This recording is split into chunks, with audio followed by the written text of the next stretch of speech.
شروع اللہ کا نام لے کر جو بڑا مہربان نہایت رحم والا ہے۔ طٰہٰ، اے نبی صلی اللہ علیہ وآلہ وسلم، ہم نے تم پر قرآن اس لیے نازل نہیں کیا کہ تم مشقت میں پڑ جاؤ، مگر ہر اس شخص کی نصیحت کے لیے نازل کیا ہے جو خوف رکھتا ہے۔ یہ اس ذات کا اتارا ہوا ہے جس نے زمین اور اونچے اونچے آسمان بنائے، یعنی رحمان، جو عرش پر جلوہ افروز ہوا۔ جو کچھ آسمانوں میں ہے اور جو کچھ زمین میں ہے اور جو کچھ ان دونوں کے بیچ میں ہے اور جو کچھ مٹی کے نیچے ہے، سب اسی کا ہے۔ اور اگر تم پکار کر بات کہو تو کیا ہے، وہ تو آہستہ کہی ہوئی اور نہایت پوشیدہ بات تک کو جانتا ہے۔ اللہ وہ معبود برحق ہے کہ اس کے سوا کوئی معبود نہیں ہے، اس کے سب نام اچھے ہیں۔ اور کیا تمہیں موسیٰ کے حال کی خبر ملی ہے؟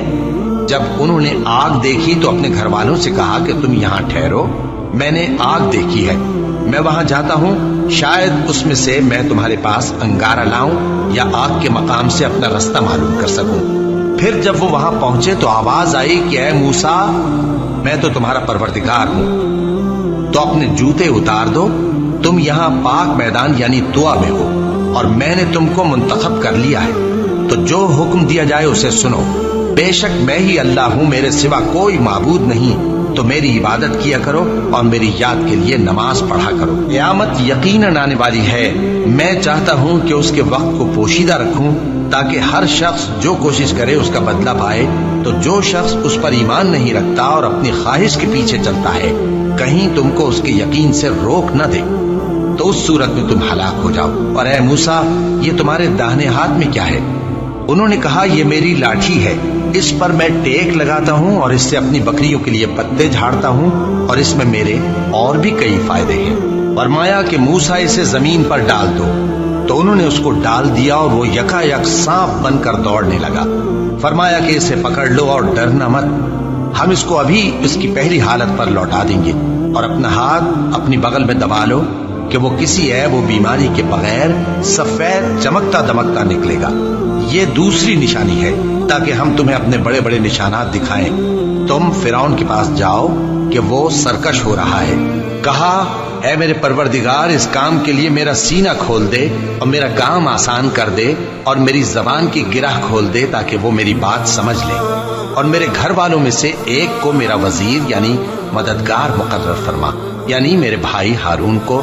اس سے میری کمر کو مضبوط کر اور اسے میرے کام میں شریک کر، تاکہ ہم تیری بہت سی تسبیح کریں اور تجھے کثرت سے یاد کریں۔ تو ہم کو ہر حال میں دیکھ رہا ہے۔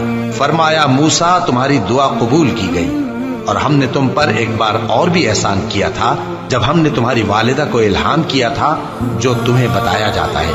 وہ یہ تھا کہ اسے یعنی موسیٰ کو صندوق میں رکھو، پھر اس صندوق کو دریا میں ڈال دو، تو دریا اس کو کنارے پر ڈال دے گا، اور میرا اور اس کا دشمن اسے اٹھا لے گا۔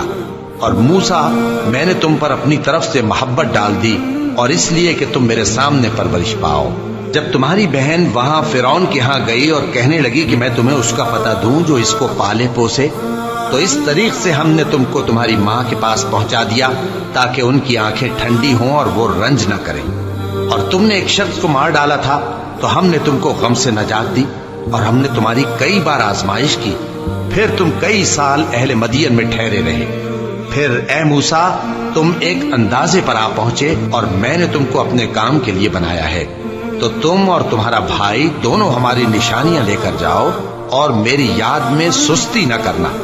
دونوں فرعون کے پاس جاؤ کہ وہ سرکش ہو رہا ہے، اور اس سے نرمی سے بات کرنا، شاید وہ غور کرے یا ڈر جائے۔ دونوں کہنے لگے کہ اے ہمارے پروردگار، ہمیں خوف ہے کہ وہ ہم پر زیادتی کرنے لگے یا زیادہ سرکش ہو جائے۔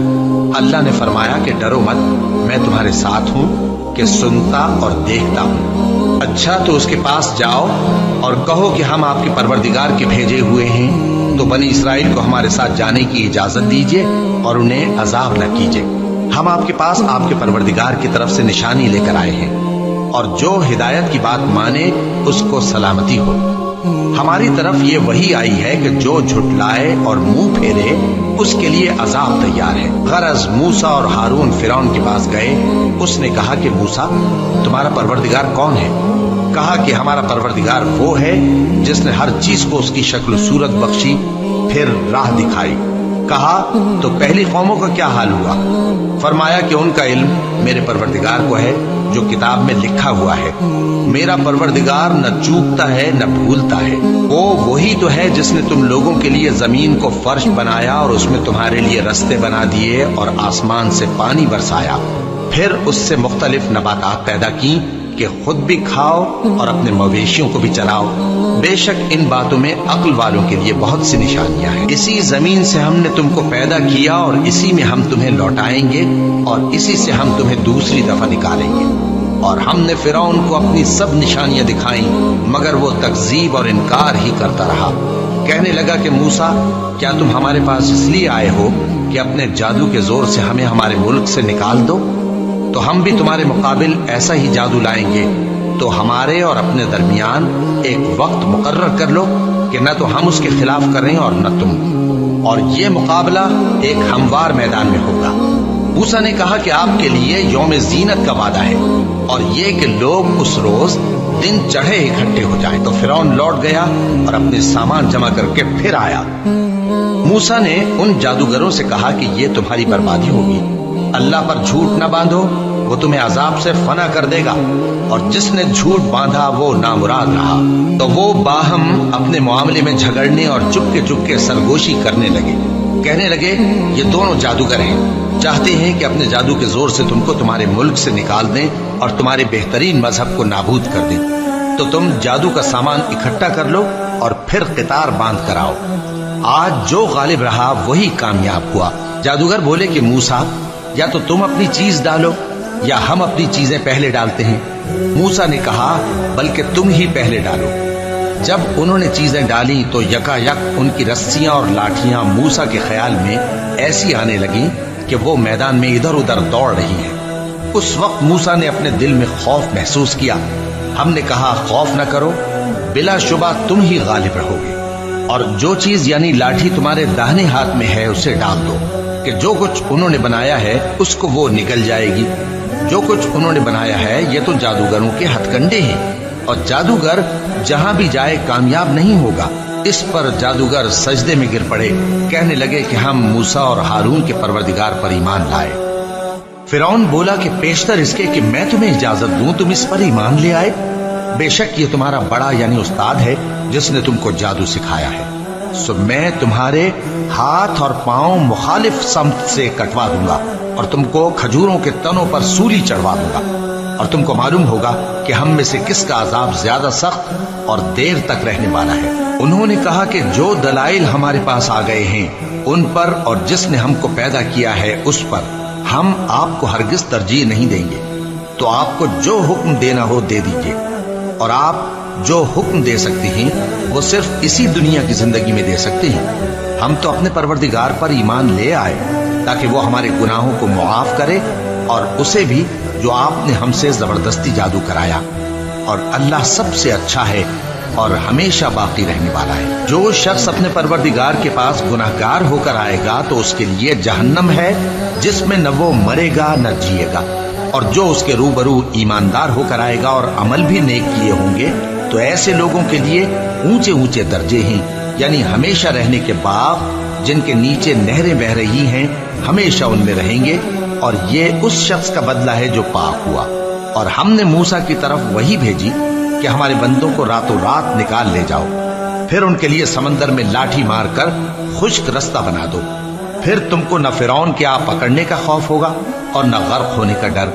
پھر فرعون نے اپنے لشکروں کے ساتھ ان کا تعاقب کیا تو سمندر کی موجوں نے ان پر چڑھ کر انہیں ڈھانک لیا یعنی ڈبو دیا، اور فرعون نے اپنی قوم کو گمراہ کر دیا اور سیدھے رستے پر نہ ڈالا۔ اے آل یعقوب، ہم نے تم کو تمہارے دشمن سے نجات دی اور تورات دینے کے لیے تم سے کوہ طور کی داہنی جانب مقرر کی، اور تم پر من اور سلوہ نازل کیا، اور حکم دیا کہ جو پاکیزہ چیزیں ہم نے تم کو دی ہیں ان کو کھاؤ اور اس میں حد سے نہ نکلنا، ورنہ تم پر میرا غضب نازل ہوگا، اور جس پر میرا غضب نازل ہوا وہ ہلاک ہو گیا۔ اور جو توبہ کرے اور ایمان لائے اور عمل نیک کرے پھر سیدھے رستے چلے اس کو میں بخش دینے والا ہوں۔ اور اے موسیٰ، تم نے اپنی قوم سے آگے چلے آنے میں کیوں جلدی کی؟ کہا وہ میرے پیچھے آ رہے ہیں، اور اے میرے پروردگار میں نے تیری طرف آنے کی جلدی اس لیے کی کہ تو خوش ہو جائے۔ فرمایا کہ ہم نے تمہاری قوم کو تمہارے بعد آزمائش میں ڈال دیا ہے، اور سامری نے ان کو بہکا دیا ہے۔ اور موسیٰ غصے اور غم کی حالت میں اپنی قوم کے پاس واپس آئے اور کہنے لگے کہ اے قوم، کیا تمہارے پروردگار نے تم سے اچھا وعدہ نہیں کیا تھا؟ کیا میری جدائی کی مدت تمہیں لمبی معلوم ہوئی، یا تم نے یہ چاہا کہ تم پر تمہارے پروردگار کی طرف سے غضب نازل ہو، اور اس لیے تم نے مجھ سے جو وعدہ کیا تھا اس کے خلاف کیا؟ وہ کہنے لگے کہ ہم نے اپنے اختیار سے آپ سے وعدہ خلافی نہیں کی، لیکن ہم ان لوگوں کے زیوروں کا بوجھ اٹھائے ہوئے تھے، پھر ہم نے اس کو آگ میں ڈال دیا، اور اسی طرح سامری نے ڈال دیا۔ تو اس نے ان کے لیے ایک بچڑا بنا دیا، یعنی ایک بے جان جسم جس میں گائے کسی آواز تھی۔ تو لوگ کہنے لگے کہ یہی تمہارا معبود ہے اور یہی موسیٰ کا معبود ہے، مگر وہ بھول گئے ہیں۔ تو کیا یہ لوگ نہیں دیکھتے کہ وہ ان کی کسی بات کا جواب نہیں دیتا، اور نہ ان کے نقصان اور نفع کا کچھ اختیار رکھتا ہے؟ اور ہارون نے ان سے پہلے ہی کہہ دیا تھا کہ لوگوں، اس کے ذریعے تمہیں فتنے میں ڈال دیا گیا ہے، اور تمہارا پروردگار تو رحمان ہی ہے، تو میری پیروی کرو اور میرا کہا مانو۔ وہ کہنے لگے کہ جب تک موسیٰ ہمارے پاس واپس نہ آئیں ہم تو اس کی پوجا پر قائم رہیں گے۔ پھر موسیٰ نے ہارون سے کہا کہ اے ہارون، جب تم نے ان کو دیکھا تھا کہ گمراہ ہو گئے ہیں تو تم کو کس چیز نے روکا تھا؟ یعنی اس بات سے کہ تم میرے پیچھے چلے آؤ، بھلا تم نے میرے حکم کے خلاف کیوں کیا؟ کہنے لگے کہ اے ماں جائے، میری داڑھی اور سر کے بالوں کو نہ پکڑیے، میں تو اس سے ڈرا کہ آپ یہ نہ کہیں کہ تم نے بنی اسرائیل میں تفرقہ ڈال دیا اور میری بات کو ملحوظ نہ رکھا۔ موسیٰ نے فرمایا تو اے سامری تیرا کیا حال ہے؟ اس نے کہا کہ میں نے ایسی چیز دیکھی جو اوروں نے نہیں دیکھی، تو میں نے فرشتے کے نقش پا سے مٹی کی ایک مٹھی بھر لی، پھر اس کو بچڑے کے جسم میں ڈال دیا، اور مجھے میرے جی نے اس کام کو اچھا بتایا۔ موسیٰ نے کہا جا، تجھ کو دنیا کی زندگی میں یہ سزا ہے کہ کہتا رہے کہ مجھ کو ہاتھ نہ لگانا، اور تیرے لیے ایک اور وعدہ ہے، یعنی عذاب کا جو تجھ سے ٹل نہ سکے گا، اور جس معبود کی پوجا پر تو جمع ہوا تھا اس کو دیکھ، ہم اسے جلا دیں گے، پھر اس کی راکھ کو اڑا کر دریا میں بکھیر دیں گے۔ تمہارا معبود تو اللہ ہی ہے، جس کے سوا کوئی معبود نہیں، اس کا علم ہر چیز پر محیط ہے۔ اس طرح ہم تم سے وہ حالات بیان کرتے ہیں جو گزر چکے ہیں، اور ہم نے تمہیں اپنے پاس سے نصیحت کی کتاب عطا فرمائی ہے۔ جو شخص اس سے منہ پھیرے گا وہ قیامت کے دن گناہ کا بوجھ اٹھائے گا۔ ایسے لوگ ہمیشہ اس عذاب میں مبتلا رہیں گے، اور یہ بوجھ قیامت کے روز ان کے لیے برا ہوگا، جس روز سور پھونکا جائے گا، اور ہم گناہگاروں کو یوں اکٹھا کریں گے کہ ان کی آنکھیں نیلی نیلی ہوں گی۔ تو وہ آپس میں آہستہ آہستہ کہیں گے کہ تم دنیا میں صرف 10 ہی دن رہے ہو، جو باتیں یہ کریں گے ہم خوب جانتے ہیں۔ اس وقت ان میں سب سے اچھی راہ والا یعنی عاقل و ہوش مند کہے گا کہ نہیں، بلکہ صرف ایک ہی روز ٹھہرے ہو۔ اور اے نبی صلی اللہ علیہ وآلہ وسلم، لوگ تم سے پہاڑوں کے بارے میں دریافت کرتے ہیں، کہہ دو کہ میرا رب ان کو راکھ بنا کر بکھیر دے گا، پھر زمین کو ہموار میدان کر چھوڑے گا جس میں تم کوئی نشیب و فراز نہ دیکھو گے۔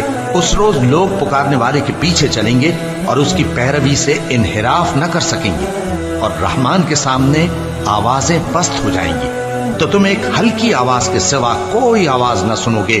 اس روز کسی کی سفارش کچھ فائدہ نہ دے گی مگر اس شخص کی جسے رحمان اجازت دے اور اس کی بات کو پسند فرمائے۔ جو کچھ ان کے آگے ہے اور جو کچھ ان کے پیچھے ہے وہ اس کو جانتا ہے، اور وہ اپنے علم سے اللہ کے علم کا احاطہ نہیں کر سکتے۔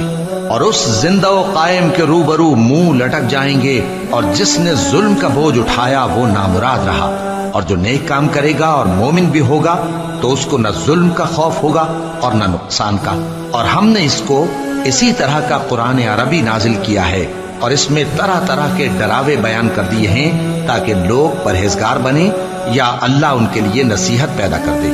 تو اللہ جو سچا بادشاہ ہے، عالی قدر ہے، اور قرآن کی وحی جو تمہاری طرف بھیجی جاتی ہے اس کے پورا ہونے سے پہلے قرآن کے پڑھنے میں جلدی نہ کیا کرو، اور دعا کرو کہ میرے پروردگار مجھے اور زیادہ علم دے۔ اور ہم نے پہلے آدم سے عہد لیا تھا مگر وہ اسے بھول گئے، اور ہم نے ان میں ارادے کی پختگی نہ پائی، اور جب ہم نے فرشتوں سے کہا کہ آدم کے آگے سجدہ کرو تو سب سجدے میں گر پڑے مگر ابلیس نے انکار کیا۔ اس پر ہم نے فرمایا کہ آدم، یہ تمہارا اور تمہاری بیوی کا دشمن ہے، تو یہ کہیں تم دونوں کو بہشت سے نہ نکلوا دے، پھر تم تکلیف میں پڑ جاؤ۔ یہاں تم کو یہ آسائش ہے کہ نہ بھوکے رہو نہ ننگے، اور یہ کہ نہ پیاسے رہو اور نہ دھوپ کھاؤ۔ پھر شیطان نے ان کے دل میں وسوسہ ڈالا اور کہا کہ آدم، بھلا میں تم کو ایسا درخت بتاؤں جو ہمیشہ کی زندگی کا باعث ہو اور ایسی بادشاہت کہ کبھی زائل نہ ہو؟ سو دونوں نے اس درخت کا پھل کھا لیا تو ان پر ان کی شرم گاہیں ظاہر ہو گئیں اور وہ اپنے اوپر بہشت کے پتے چپکانے لگے، اور آدم نے اپنے پروردگار کے حکم کے خلاف کیا تو وہ اپنے مقصد سے بے راہ ہو گئے۔ پھر ان کے پروردگار نے ان کو نوازا تو ان پر مہربانی سے توجہ فرمائی اور سیدھی راہ بتائی۔ فرمایا کہ تم دونوں یہاں سے نیچے اتر جاؤ، تم میں بعض کے دشمن ہوں گے، پھر اگر میری طرف سے تمہارے پاس ہدایت آئے تو جو شخص میری ہدایت کی پیروی کرے گا وہ نہ گمراہ ہوگا اور نہ تکلیف میں پڑے گا، اور جو میری نصیحت سے منہ پھیرے گا اس کی زندگی تنگ ہو جائے گی، اور قیامت کو ہم اسے اندھا کر کے اٹھائیں گے۔ وہ کہے گا کہ میرے پروردگار، تو نے مجھے اندھا کر کے کیوں اٹھایا؟ میں تو دیکھتا بھالتا تھا۔ اللہ فرمائے گا کہ ایسا ہی چاہیے تھا، تیرے پاس ہماری آیتیں آئیں تو تو نے ان کو بھلا دیا، اسی طرح آج ہم تجھ کو بھلا دیں گے۔ اور جو شخص حد سے نکل جائے اور اپنے پروردگار کی آیتوں پر ایمان نہ لائے، ہم اس کو ایسا ہی بدلہ دیتے ہیں، اور آخرت کا عذاب بہت سخت اور ہمیشہ باقی رہنے والا ہے۔ تو کیا یہ بات ان لوگوں کے لیے موجب ہدایت نہ ہوئی کہ ہم ان سے پہلے بہت سے فرقوں کو ہلاک کر چکے ہیں جن کے رہنے کے مقامات میں یہ چلتے پھرتے ہیں؟ عقل والوں کے لیے اس میں بہت سی نشانیاں ہیں، اور اگر ایک بات تمہارے پروردگار کی طرف سے پہلے صادر اور جزائے اعمال کے لیے ایک میعاد مقرر نہ ہو چکی ہوتی تو نزول عذاب لازم ہو جاتا۔ بس جو کچھ یہ بکواس کرتے ہیں اس پر صبر کرو، اور سورج کے نکلنے سے پہلے اور اس کے غروب ہونے سے پہلے اپنے پروردگار کی تسبیح و تحمید کیا کرو، اور رات کی کچھ گھڑیوں میں بھی اس کی تسبیح کیا کرو، اور دن کے مختلف اوقات یعنی دوپہر کے وقت بھی، تاکہ تم خوش ہو جاؤ۔ اور کئی طرح کے لوگوں کو جو ہم نے دنیا کی زندگی میں آرائش کی چیزوں سے نوازا ہے تاکہ ان کی آزمائش کریں، ان پر نگاہ نہ کرنا، اور تمہارے پروردگار کی عطا فرمائی ہوئی روزی بہت بہتر اور باقی رہنے والی ہے۔ اور اپنے گھر والوں کو نماز کا حکم کرو اور اس پر قائم رہو۔ ہم تم سے روزی کے خواستگار نہیں بلکہ تمہیں ہم روزی دیتے ہیں، اور نیک انجام اہل تقوی کا ہے۔ اور کہتے ہیں کہ یہ پیغمبر اپنے پروردگار کی طرف سے ہمارے پاس کوئی نشانی کیوں نہیں لائے؟ کیا ان کے پاس پہلی کتابوں کی نشانی نہیں آئی؟ اور اگر ہم ان کو پیغمبر کے بھیجنے سے بیشتر کسی عذاب سے ہلاک کر دیتے تو یہ کہتے کہ اے ہمارے پروردگار، تو نے ہماری طرف کوئی پیغمبر کیوں نہ بھیجا کہ ہم ذلیل اور رسوا ہونے سے پہلے تیرے احکام کی پیروی کرتے۔ کہہ دو کہ سب نتائج اعمال کے منتظر ہیں، سو تم بھی منتظر رہو، ان قریب تم کو معلوم ہو جائے گا کہ دین کے سیدھے رستے پر چلنے والے کون ہیں اور جنت کی طرف راہ پانے والے کون ہیں، ہم یا تم۔